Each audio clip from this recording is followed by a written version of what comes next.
ബാലരമൈക്ക ബാലരമൈക്ക അത് ജൂനിയർ സൂത്രൻ.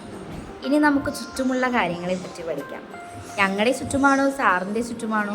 ചുറ്റുമുള്ളത് എന്ന് പറഞ്ഞാൽ പൊതുവേ കാണുന്നത്. ഞാൻ ചില ചോദ്യങ്ങൾ ചോദിക്കാം.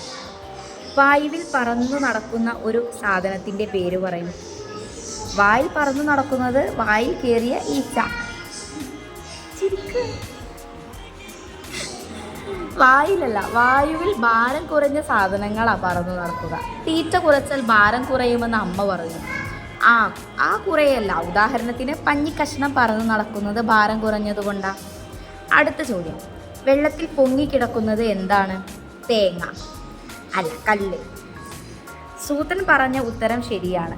തേങ്ങ പൊങ്ങിക്കിടക്കും, പക്ഷേ കല്ല് പൊങ്ങിക്കിടക്കില്ല. പൊങ്ങിക്കിടക്കും? ഇല്ല, കിടക്കില്ല. കിടക്കും സാർ. ഇല്ല, കിടക്കില്ല. ഞാൻ കണ്ടതാ. എവിടെ? ഇങ്ങോട്ട് വരുമ്പോൾ കണ്ടല്ലോ. ഓഹോ, എങ്കിൽ അതൊന്ന് കാണണം, വാ. അതാ കണ്ടോ മഴവെള്ളത്തിൽ കല്ല് പൊങ്ങി കിടക്കുന്നത്?